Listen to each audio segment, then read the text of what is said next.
నీ ప్రార్థన నీ జకరియా ఎలిజబెతులకి మీకులాగా డీమార్ట్ బిల్లులాగా ఇంత పెద్ద సమస్యలు లేవు వాళ్ళకి. మీకులాగా 100 సమస్యలు లేవు వాళ్ళకి.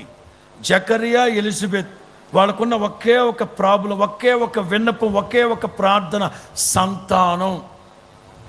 వేకువజామున స్తోత్ర ప్రార్థనలు అదే పాయింట్, కుటుంబ కూడికలు అదే పాయింట్, పడుకునేటప్పుడు అదే పాయింట్, అన్నం తినేటప్పుడు అదే పాయింట్, ఏ కోటానికి వెళ్ళిన అదే పాయింట్, ఒకటే పాయింట్.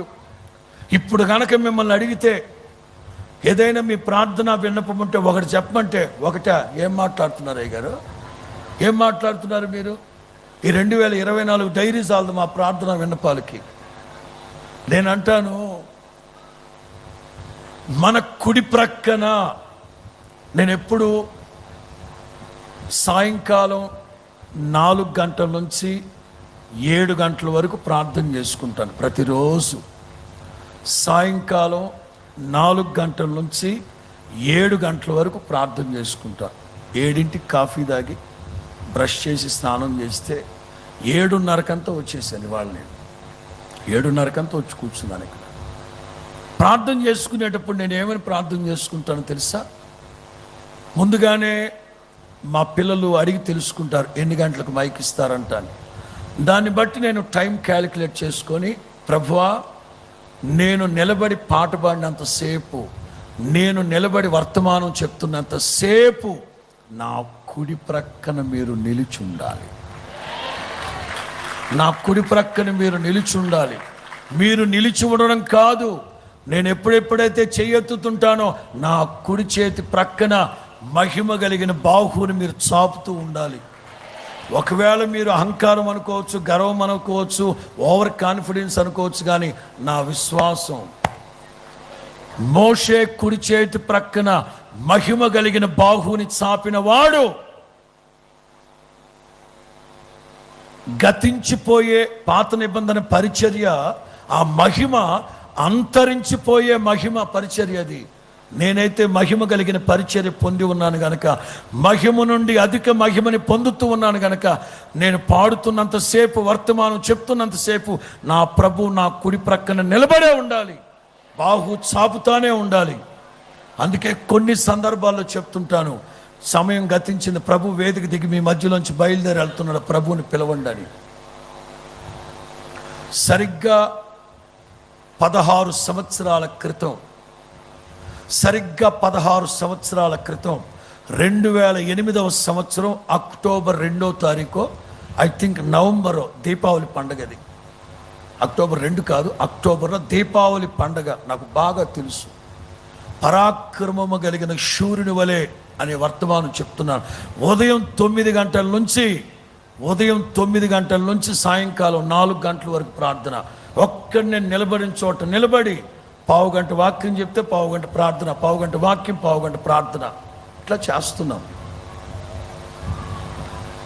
3 గంటలప్పుడు ప్రార్థన చేసుకుందాం అన్నాను.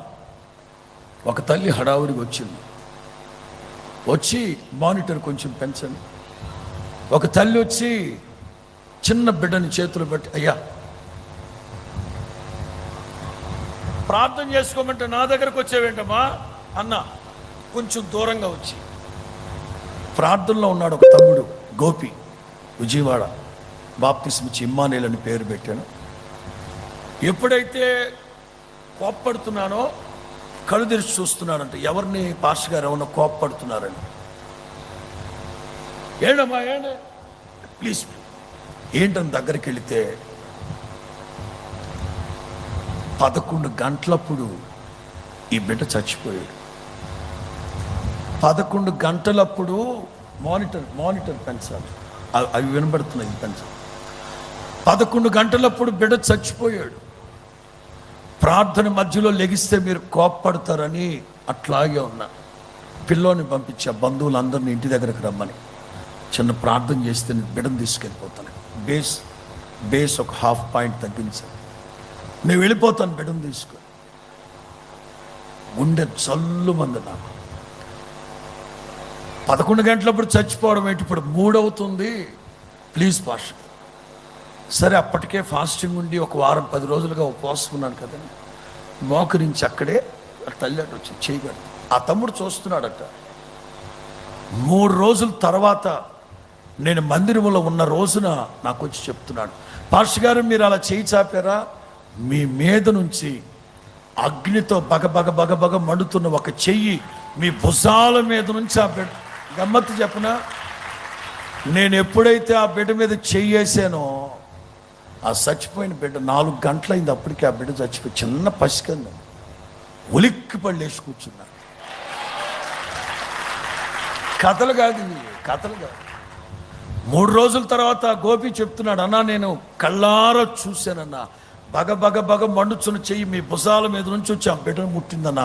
అప్పుడు ఆడి ఏం జరిగిందో నాకు తెలియదన్నా అంటున్నాడు. దేవుని కార్యాలు. మోషే కుడి చేతి ప్రక్కన మహిమ కలిగిన బాహుని చాపినవాడు. జకరియా జీవితంలో ఎన్నో అన్నీ ఉన్నాయి. అందరు దుమ్మెత్తి పోసేది ఏమిటో తెలుసా, దేవుడు దేవుడు దేవుడు దేవుడు దేవుడు అంటూ వెళుతున్నావు కదరా, సంపాదించిందంతా దేవునికి ఇస్తున్నావుగా. కోరహు కుమారులు అదే అంటారు, దేవా దేవా దినమెల్లా అన్ని జనులు శత్రువులు ఏమంటున్నారు తెలుసా, మీ దేవుడు ఏమయ్యాడు, మీ దేవుడు ఏమయ్యాడు, ఎంత భక్తి చేస్తున్నారు మీరు, మీ దేవుడు ఏం చేశాడు మీకు. ఓ ప్రక్కన దేవునితో మొరపెడుతూ, ఓ ప్రక్కన నా ప్రాణమా నాలో నీవు తొందరపడుతున్నావు ఎందుకు, కాస్త ఓరడించు, కాస్త ఆగు, తగిన సమయంలో దేవుడు బాహు చాపుతాడు. దైవ జనాంగమా, కొన్ని సందర్భాల్లో మన దైనందిన జీవితంలో ఎన్నో ప్రార్థన అంశాలు ఉంటాయి. చేస్తున్నాం ఆనవాయితీగా, ఆచారంగా, ఏదో క్రైస్తవ కుటుంబాలు పుట్టేమో గనక ప్రార్థన అన్న వెంటనే కళ్ళు మూసి తలలోంచి ఏదో చేస్తున్నాం. కానీ ఆ ప్రార్థనలు దేవుడు వింటున్నాడా? దావీదు అంటారు, దేవుడు నా ప్రార్థన త్రోసివేయలేదు, నా యొద్దనున్న తన కృపని తీసివేయలేదు.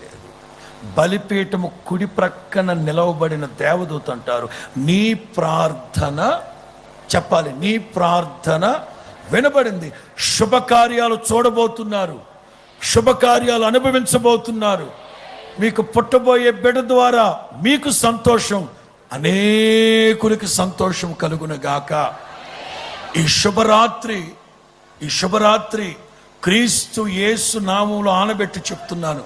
ఒకవేళ మీకు ఏదైనా దశాబ్దాల పాటు ప్రార్థనలు చేస్తూ ఉన్న జరగని కార్యాలు, మొండి కార్యాలు ఏదైనా ఉంటే ఈ రాత్రి నా ప్రభు సన్నిధిలో ప్రార్థించండి. నిశ్చయముగా ఈ రాత్రి మీ కుడి ప్రక్కన నా ప్రభు నిలిచి మీ ప్రార్థన ఆలకించి ఈ రాత్రే కార్యాలు ప్రారంభమయ్యేటట్లుగా ఆజ్ఞాపించునుగాక.